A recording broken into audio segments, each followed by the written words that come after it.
Hey, good morning to everybody. Happy Saturday. It's Daryl here. It's bright and early, 7 a.m. here in Connecticut on the East Coast. Okay, there's still so much I want to talk about the coming 10 days or so that we have before, thankfully, that we are safe from our abuser. And I'm the more I think about my last video, I mean that whole analogy situation, I believe is apt. All right, there's a few more things that I want to mention. Like, as I said in the previous video, that more than likely, we all knew this. Bo, the fifth column, talked about this too, that he's going to revert back. We've seen this over and over and over again. And sure enough, he has. His Twitter account was suspended permanently, taken away from him. When I don't have the exact text, but he came out again with, we will not be beaten, we will not be stopped. The date of January 17th, a Sunday, before the Wednesday inauguration of the 20th, has been popping up around far right websites and whatnot. And it's my understanding that Trump was alluding to one of those dates when he put out his last Twitter, and Twitter cut him off permanently for good, for the safety of the United States. And I agree with that 100%. Now, you're going to get a lot of people saying, oh my God, this is censorship. No, I think, no. This is about the safety of a clear and present danger presented by Donald Trump. It appears that a good portion of law enforcement or whatever, for whatever reasons, underestimated. How, I don't know, but whether intentionally or not, seemed to have underestimated what was going to happen Wednesday. And now we see what happened. Now, when I'm a little cautious about mentioning this January 17th day because I do not want to feed into anything. But on the other hand, I believe a lot of people ignored what was going to happen on January 6th. You can't ignore this. This has to be brought out into the light, because in these dark corners of the internet, these far right websites, they are, make no mistake, they are talking and planning. Now, if the rest of America just, turns a blind eye, sticks our head in the sand, it's going to be worse than it was on January 6th. And I got a few images in my head as I was researching this video, and there's the possibilities are alarming, to say the least, of what could happen. Now, on some of these far right websites, they were talking about no mercy. This time, no mercy. The exact words, alluding again to January 17th or January 20th. And like I said, I got some of the possibilities of what could happen. And one more thing I want to bring up. There's several videos and pictures of people inside the Capitol. Now, again, I love this fact that you have Fox and you have other people claiming that this wasn't Trump supporters. This was AF or somebody else. It's not going to work this time. It is not going to work because these idiots went back and with their own cameras took pictures of themselves, posted.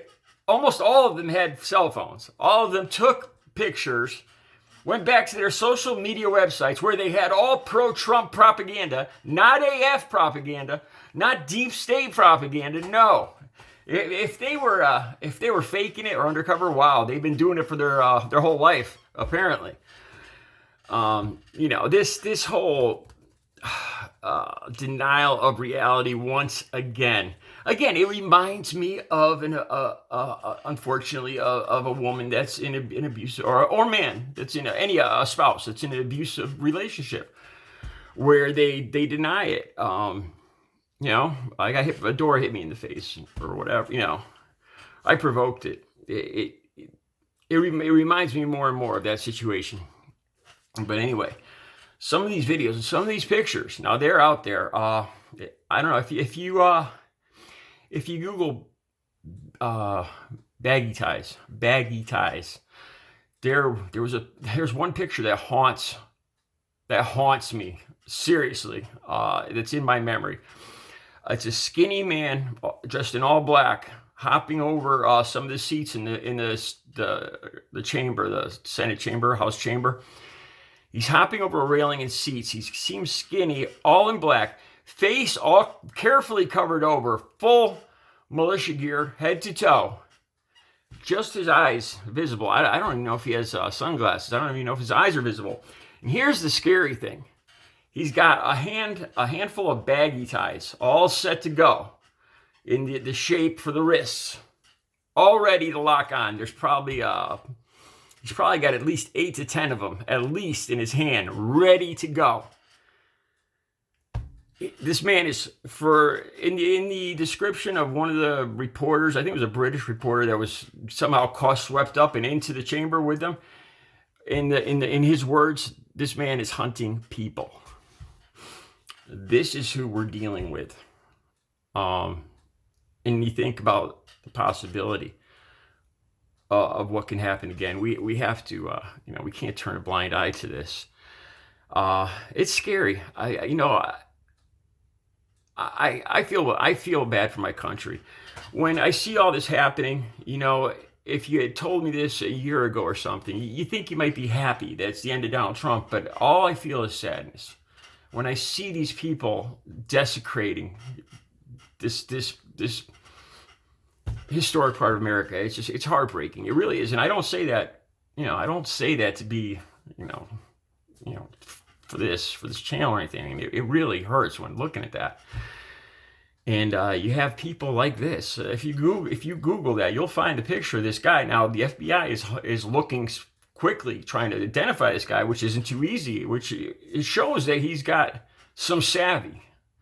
Also, this same guy, I almost forgot, this same guy apparently has an insignia they spotted on his gear of a Tennessee insignia of a militia or something related to Tennessee.